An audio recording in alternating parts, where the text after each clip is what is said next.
लाइटें डली हुई हैं। गर्मी से सब परेशान बैठे हैं। अरे भाई, कुएं में पानी तो सूख गया, खेती कैसे करेंगे? खेती छोड़ो, पीने के लिए भी पानी नहीं है। घर की औरतें रोज आधा गांव घूमती हैं, तब पानी मिलता है। हे भगवान, ऐसी हालत में त्योहार कैसे मनाएंगे? मेरे हिसाब से कसूरवार मोटू सेठ है। उसने पिछले हफ्ते तालाब के पास नाला खुलवाया था। नहीं भाई, तुम बकवास करते हो। सेठ जी तो धर्मी इंसान हैं, वो ऐसा कभी नहीं करेंगे। गांव वाले आपस में जोर जोर से बहस करने लगते हैं। माहौल शोर से भर जाता है। धीरे धीरे छड़ी टिकाते हुए बापूजी चौपाल पर आते हैं। सब चुप हो जाते हैं।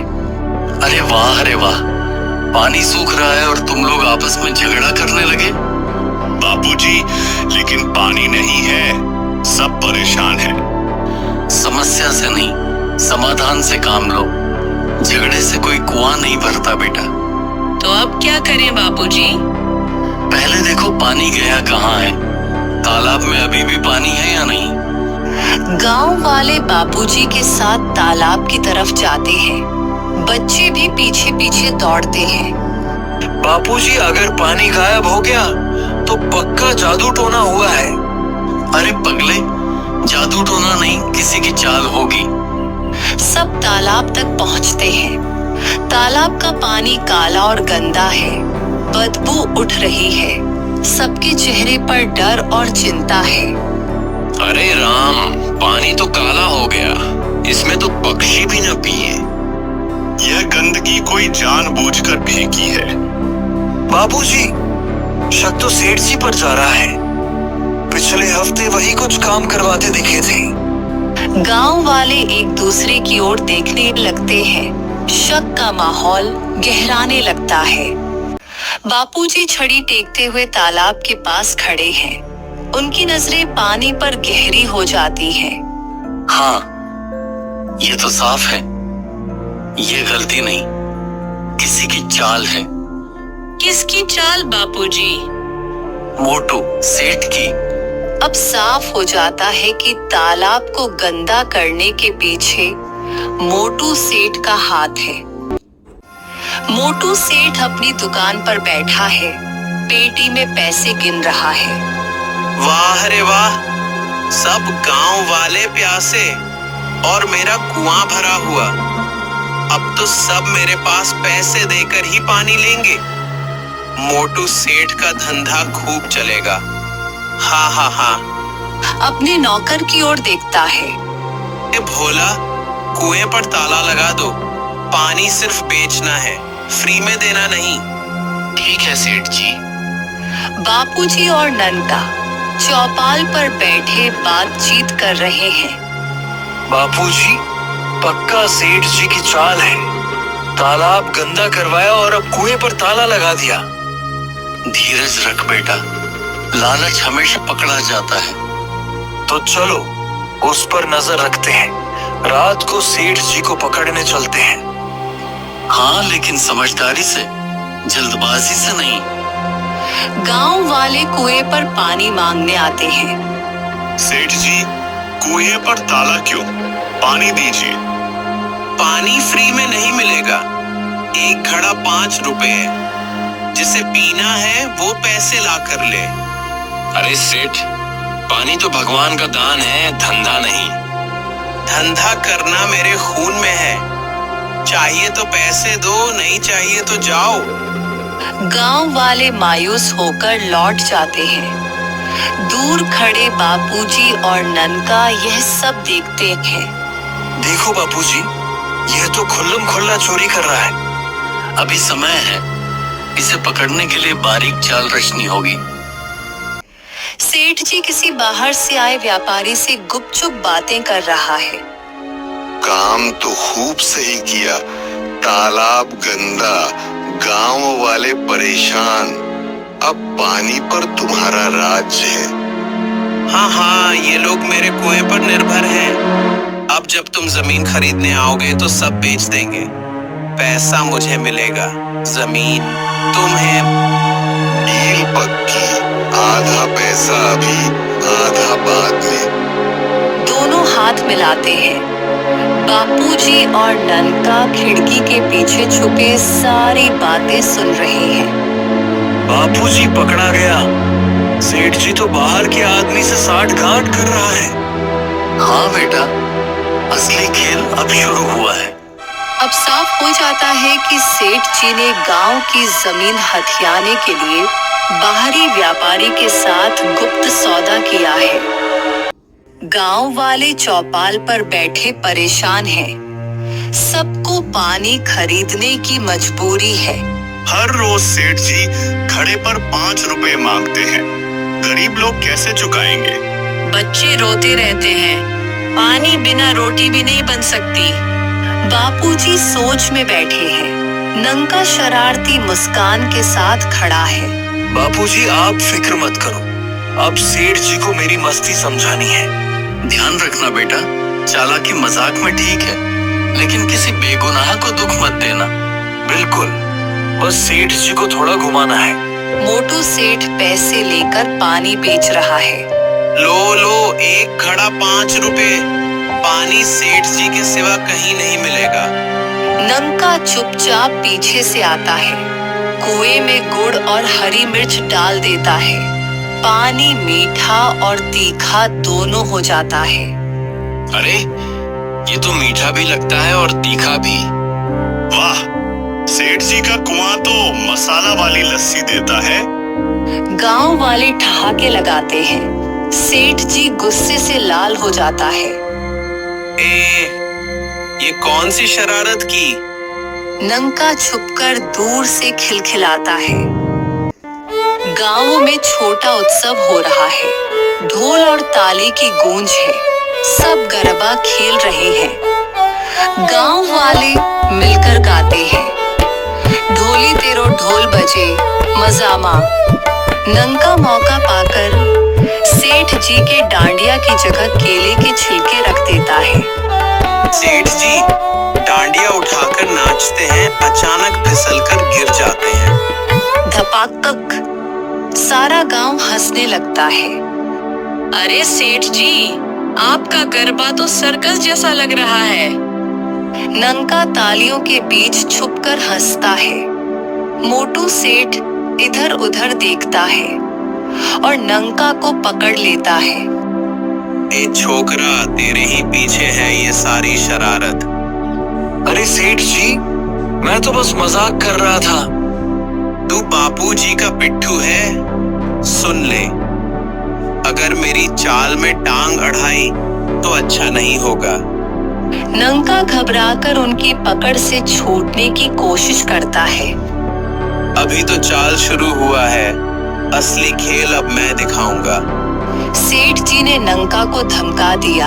अब आगे का खेल और भी खतरनाक होने वाला है। पंचायत के चौक में सब गांव वाले इकट्ठा हैं। सरपंच जी ऊंची चौकी पर बैठे हैं। बापूजी, नंका और सेठ जी भी मौजूद हैं। गांव वालों, आज यहाँ इकट्ठा होने का कारण है पानी की तकलीफ। सब कहते हैं कि मोटू सेठ ने तालाब खराब किया।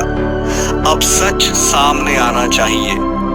हाँ सरपंच जी, पानी खराब होने के बाद सेठ जी ने कुएं पर ताला लगाकर पैसे मांगना शुरू कर दिया। हम गरीब हैं, रोज पानी के लिए रुपए नहीं दे सकते। सब लोग गुस्से से सेठ जी की ओर देखते हैं। अरे भाई, तुम सब मूर्ख हो क्या? तालाब तो अपने आप गंदा हो गया। मैंने तो बस मदद की कुआं खोलकर पानी दिया। और पैसे? वो तो खर्चा है, रख रखाव है। नहीं रे सेठ, तूने तालाब के पास नाला खोला था, ये सब लोगों ने देखा है। सबूत है तुम्हारे पास? बिना सबूत मुझे दोषी कैसे ठहराओगे? गांव वाले शोर मचाते हैं। माहौल गर्म हो जाता है। बापूजी उठते हैं, छड़ी टिकाकर सबको शांत करते हैं। चुप, शांति रखो, झगड़े से हकीकत नहीं निकलती। सब शांत हो जाते हैं। सच्चाई छुप सकती है, मिट नहीं सकती। अगर सेठ जी निर्दोष हैं तो समय सबूत देगा, लेकिन अगर चालाकी की है तो वो पकड़ी ही जाएगी। गांव वाले सहमति में सिर हिलाते हैं। सेठ जी थोड़ा परेशान दिखता है। ठीक है, अब सब लोग धीरज रखें। पंचायत सेठ जी को दोषी नहीं ठहराएगी, लेकिन उन पर नजर जरूर रखी जाएगी। नंका और बापूजी आपस में बात कर रहे हैं। बापूजी, आज पंचायत ने सेठ जी को छोड़ दिया, अब तो वो और हिम्मत से चाल चलेगा। धीरज रख बेटा, हर पाप का समय होता है। पानी साफ होगा तो गंदा किसने किया सच अपने आप सामने आ जाएगा। रात गहरी हो चुकी है। चांदनी में गांव का छोटा साफ तालाब चमक रहा है। एक रहस्यमयी परछाई चुपके से आती है। सांप जैसी फुफकार की आवाज सुनाई देती है। वह आदमी तालाब में कोई काला पाउडर तरल डाल देता है। पानी धीरे धीरे हरा काला हो जाता है। अब देखूं, ये गांव वाले क्या करते हैं? किसी ने रात में गांव के छोटे साफ तालाब को जहरीला कर दिया। गांव वाले तालाब के पास जमा है। पानी हरे काले रंग का हो गया है। सब घबराए हुए हैं। अरे राम, कल रात तो पानी बिल्कुल साफ था और अब तो जहरीला लग रहा है। बच्चा तो इसी पानी में हाथ धोने गया था। भगवान बचाए। ये सारा खेल भी सेठ जी का ही है। इनके बिना तो कुछ होता ही नहीं। बस करो, रोज रोज मुझे ही दोषी ठहराते हो। मेरे खिलाफ सबूत है क्या? गांव वाले शोर मचाने लगते हैं। सरपंच सबको चुप कराता है। अभी कुछ मत बोलो। रात में सब शांति थी। जरूर कोई चोरी छुपे काम हुआ है। सच्चाई तो पता चल ही जाएगी। ननका और बापूजी कंबल ओढ़कर चुपके से तालाब के पास बैठते हैं। बापूजी, आज हम शेरलॉक होम्स बनते हैं। अरे पगले, शेरलॉक की जरूरत नहीं, गांव की अक्ल ही काफी है। झिंगुरों की आवाज, चारों तरफ अंधेरा। अचानक किसी के कदमों की आहट आती है। ननका मिट्टी पर झुककर निशान देखता है। बापूजी, ये देखिए, जूते की छाप, किसी भारी बूट वाले आदमी के कदम। अरे मूर्ख, ये तो तेरे ही जूते की छाप है। सीधा खड़ा हो जा। दोनों धीरे धीरे आगे बढ़ते हैं। अचानक ननका तालाब में फिसलकर गिर जाता है और छींटे उड़ते हैं। बापूजी, मैं पानी में गिर गया। अब तो मुझ पर ही प्रयोग हो जाएगा। चुप रे बकरा, तालाब जहरीला है पर तू हंस रहा है, मतलब इतना खतरनाक भी नहीं। बाहर निकला। कॉमेडी राहत के बाद दोनों फिर ध्यान से आगे बढ़ते हैं। झाड़ियों के पास चमकता हुआ डिब्बा मिलता है। ननका उठाकर पढ़ता है। बापूजी, इस पर लिखा है केमिकल कंपनी, बड़ौदा। मतलब कोई बाहरी आदमी है जो हमारे गांव का तालाब खराब कर रहा है। पास की झाड़ियों में एक कागज फंसा दिखता है। बापूजी उसे उठाते हैं। एग्रीमेंट ड्राफ्ट, मोटू सेठ और श्री शर्मा। दोनों चौंक जाते हैं। बापूजी, इसका मतलब साफ है, सेठ जी ने किसी बाहरी आदमी के साथ सौदा किया है। हाँ बेटा, अब गांव का पानी बचाने की लड़ाई सेठ जी और उस बाहरी व्यापारी के खिलाफ है। सेठ जी और बाहरी व्यापारी का रिश्ता उजागर हो गया। गांव में रात का माहौल है। चौपाल पर कुछ लोग बैठे हैं, लेकिन ज्यादातर गरबा की तैयारी में व्यस्त हैं। ढोल ढाक, रंगीन कपड़े, रोशनी, पूरा गांव रंग बिरंगा लग रहा है। आज तो गांव में जबरदस्त गरबा होगा। हाँ, लेकिन पानी वाला मामला, अभी तक कोई फैसला नहीं आया। पानी का फैसला भी आएगा, लेकिन पहले सच्चाई सामने आनी चाहिए। ननका शरारती अंदाज में हंसता है। बापूजी, आप चिंता मत करो, आज सेठ जी पकड़ में आने ही वाले हैं। पूरा गांव एक बड़े मैदान में गरबा खेल रहा है। रंग बिरंगी लाइटें, ढोल नगाड़ों की गूंज, महिलाएं और बच्चे सब मस्ती में झूम रहे हैं। माहौल बहुत जीवंत और मजेदार है। अब देखो मजा। सेठ जी सोचते हैं कि सब लोग गरबा में मस्त हैं, लेकिन हमें तो जासूसी करनी है। ननका और बापूजी एक कोने में छिपकर सेठ जी पर नजर रखते हैं। सेठ जी अपने आदमी को इशारा करते हैं। सेठ जी धीरे से मैदान से हटकर पास की झाड़ियों में जाते हैं। उनके साथ एक बाहरी आदमी भी है। हाथ में एक बड़ी बोरी है। जल्दी करो, कोई देखे उससे पहले ये बोरी तालाब में डाल दो। पैसा तो पक्का मिलेगा ना? डबल मिलेगा। सब गांव वाले मेरे कुएं से पानी खरीदेंगे। बापूजी और ननका धीरे धीरे उनके पीछे पहुंचते हैं। अचानक ननका पास रखा एक बड़ा ढोल बजाने लगता है। जोरदार आवाज से सेठ जी और बाहरी आदमी चौंक जाते हैं। अरे सेठ जी, रात में यहाँ गरबा खेले बिना कहाँ भाग रहे हो? अरे बदमाश, तू फिर आ गया? सेठ जी, सच्चाई हमेशा पकड़ी जाती है। आज आप रंगे हाथों पकड़े गए। गांव वाले भी गरबा रोककर इकट्ठा हो जाते हैं। सेठ जी घबराकर भागने की कोशिश करते हैं, लेकिन गांव वाले मिलकर उन्हें पकड़ लेते हैं। बोरी खोलकर देखते हैं तो उसमें जहरीले केमिकल की बोतलें होती हैं। सब हैरान रह जाते हैं। ये तो हमारे तालाब को खराब करने की साजिश है। सेठ जी, आपको तो शर्म आनी चाहिए। मैं तो बस छोटा सा धंधा गांव वालों की जान से बड़ा नहीं हो सकता। अचानक बाहरी आदमी वहां से भाग निकलता है। गांव वाले उसे पकड़ने के लिए चिल्लाते हैं, लेकिन वह अंधेरे में गायब हो जाता है। बापूजी, वो तो भाग गया। सच अभी अधूरा है। सेठ पकड़ा गया है, लेकिन उस बाहरी आदमी को पकड़ना जरूरी है। असली राज तो उसी के पास है। सेठ पकड़ा जाता है, लेकिन बाहरी आदमी भाग निकलता है।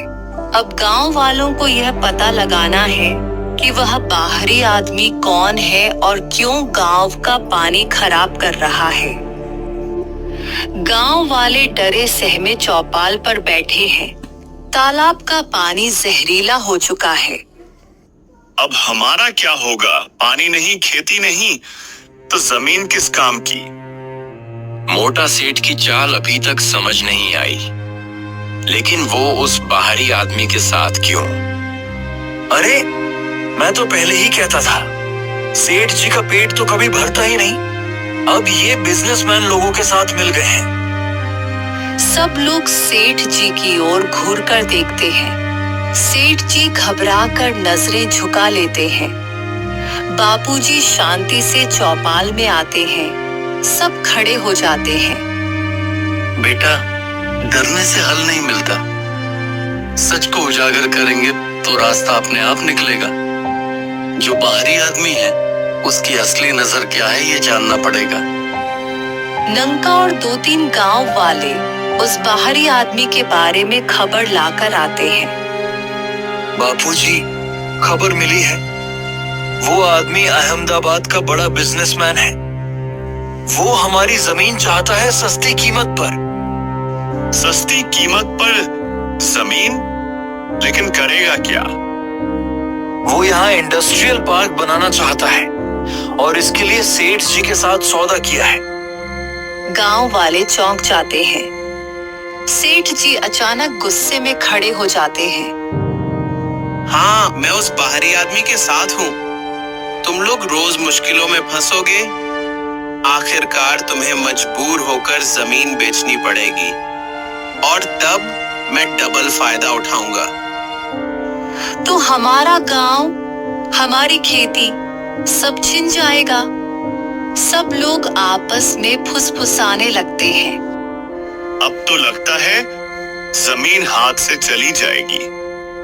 अरे, बाहरी आदमी के पास पैसा है, ताकत है, और सेठ जी हमारे गांव के ही सबकी आंखों में डर और निराशा झलकती है। डराना आसान है, लेकिन हिम्मत बनाए रखना ही सच्चा धर्म है। गांव वाले डरे हुए बैठे हैं, लेकिन बापूजी आत्मविश्वास के साथ खड़े होते हैं। बेटा, जब गांव एक होकर खड़ा होता है, तब बड़ी से बड़ी ताकत भी हार जाती है। सभी गांव वाले एक दूसरे को देखते हैं। थोड़ी उम्मीद की किरण जागती है। नंका मजाक करता है और माहौल हल्का होता है। अरे वह बाहरी तो व्यापारी है, उसके सिर पर सूट बूट है। हम तो किसान हैं, उसके सूट बूट को कीचड़ में फंसा देंगे। सब हंस पड़ते हैं। बच्चे भी खुशी से कूदने लगते हैं। सच है, हमारी एकता से आउटसाइडर जीत नहीं सकता। मैं आउटसाइडर को जुआरी की चाल चलता देखूंगा और उसके सिर पर गोबर की गांठ रख दूंगा। सब लोग हंसते हंसते एकजुट होकर काम शुरू कर देते हैं। कोई तालाब साफ करता है, कोई खेत में काम करता है, कोई नहर की मरम्मत करता है। सेठ जी आउटसाइडर से मिलकर डरते हुए बात करता है। हाय राम, गांव वाले तो एकजुट हो गए हैं। अब हमारी चाल तो पानी में चली गई। चिंता मत करो, इन्हें तोड़ना मेरे हाथ में है। इन गांव वालों को डराना पड़ेगा। गांवों में सब लोग मिलकर मिट्टी का बांध बना रहे हैं। तभी आउटसाइडर के आदमी लाठियां लेकर आते हैं। गांव की एकता तोड़ दो, जमीन हमारी होगी। गांव वाले डर जाते हैं, लेकिन बापूजी आगे बढ़कर हाथ उठाते हैं। बेटा, जमीन पैसों की नहीं होती, वह तो मिट्टी से जन्मे संतानों की होती है। गांव वाले जोर से चिल्लाते हैं, एकता एकता एकता। आउटसाइडर सेठ जी को खींचकर बाहर लाता है। अगर गांव वाले मेरी बात नहीं मानेंगे, तो सबसे पहले यही सेठ मरेगा। सेठ जी डर के मारे कांपने लगता है। गांव वाले सदमे में खड़े हैं। आखिरी लड़ाई अब शुरू होगी। यह गांव की आत्मा बचाने की लड़ाई है।